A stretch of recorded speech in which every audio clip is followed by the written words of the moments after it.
Hey, I'm Mechanical Engineer, and this is my micro guitar stand.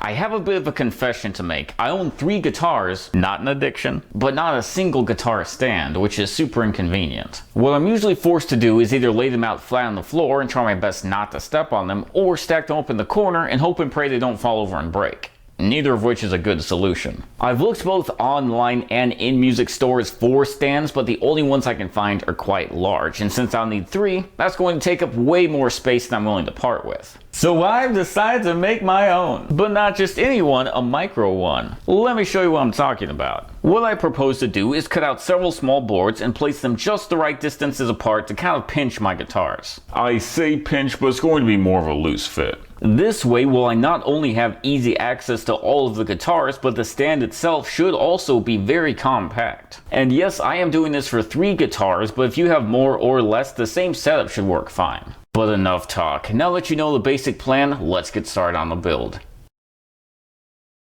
The first thing we're going to need to do is cut out the slats, or the boards that will hold the guitars themselves. I'm going to make them 6 inches tall and 8.5 inches wide because I think that should be the perfect size. Not too large, but at the same time not too small. We're of course going to want to cut out 1 slat per guitar plus the extra slat that goes on the end. So since I have 3 guitars, I'm going to need 4 slats. And one other thing, we're going to want to make sure we cut the bottom of each board at a 12-degree angle so that we get the tilt right. I'm going to be using some scrap pine plywood I have lying around. It's like 30 bucks for a 4x8 sheet at Home Depot, and it's actually really nice.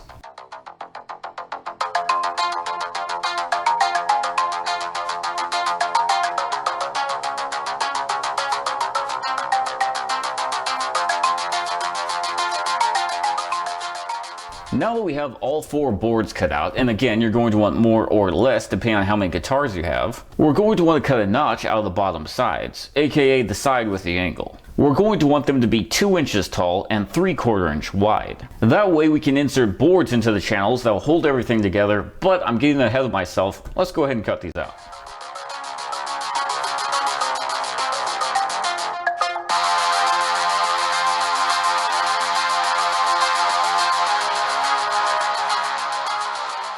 Wonderful, and now it is time to cut out those side supports like we were talking about earlier. We're of course going to want each board to be 2 inches tall so that they fit in the notches properly, but the length of them is going to depend on the width of your guitars. 2 of my guitars are 3 inches thick, which means we'll have to have at least a 3.5 inch gap. And one of my guitars is about 4.5 inches thick, which means we'll have to have about a 5 inch gap. That plus the thickness of the boards brings us up to about 15.25 inches long. But wait, there's more. Since these boards are leaning backwards, that will of course make our guitars lean backwards. And I'm concerned if we pull out the front guitars that the whole thing might fall backwards. So what I think I'm going to do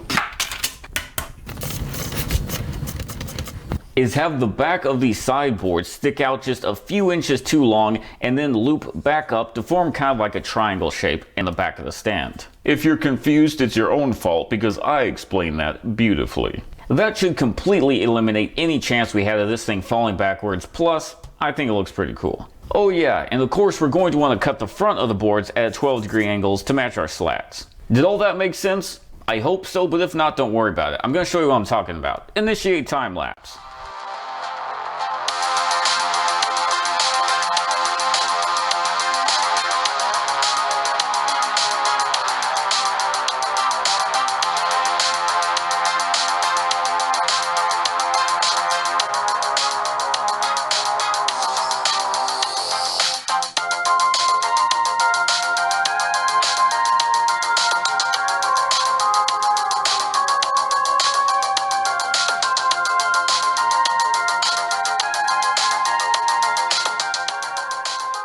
And here we finally are with all of our pieces cut out and ready to go. But before we assemble it, we should of course take a second to sand everything down.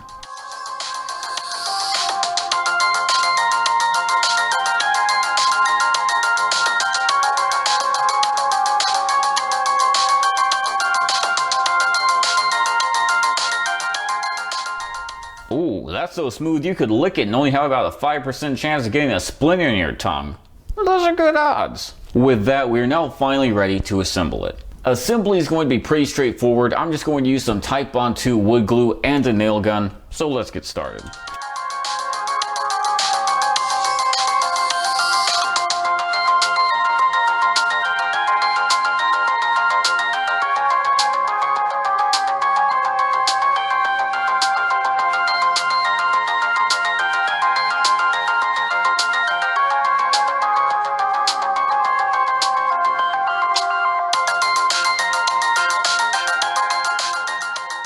Not gonna lie, it took me like 3 tries to get this board right. I kept having to cut it in half and break it out and replace it. I was, ugh.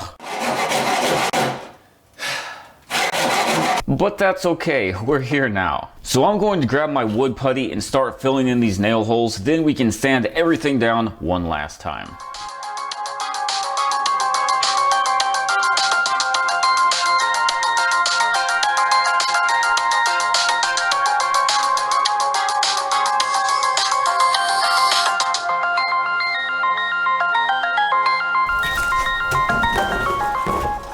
So now I'm going to go ahead and give everything a coat of dark walnut 2716 because I think that'll make it look really cool.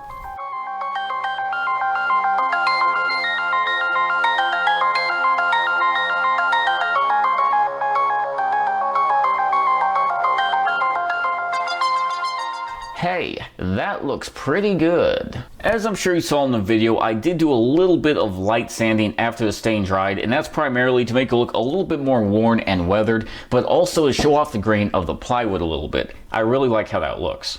I'm going to attach a few furniture feet to the bottom of this stand so we can scoot it around a little bit easier. And then we can finally bring out all the guitars and see if this thing actually works. So now we have the big boy going in first, which is my left-handed guitar. Ooh, fits beautifully. And look at that, they all fit there, and that's actually a super cool furniture piece. Even if you don't play guitar, I think that's just a super cool thing to have sitting in basically any room's corner. Very eye-catching, and it looks quite nice. Something else I think is really cool about this is even though the slats are only 3/4 inch thick, there's still plenty of room in between the guitars. When I was making this, I was somewhat concerned that they would be sitting so close to each other that if you bump the unit or something, they would scratch up against each other or something crazy like that. But since we angled the slats at 12 degrees, that's not the case at all. In fact, you can pretty easily pull out the middle one without affecting the others. I think that's pretty awesome. And although they fit in here somewhat loosely, which is good, they're also very sturdy. And what I mean by that is you don't have to worry about them falling over sideways, which is of course good. I'm honestly quite happy with how this turned out, and I'm definitely looking forward to using it. And so there you guys have it, my micro triple guitar stand. I really need to work on that name. But hey, thank you so much for you guys watching. I hope you did enjoy this video, and if you did, please feel free to hit the thumbs up and subscribe. And over and I'll see you next time. Thanks for watching, and please feel free to subscribe.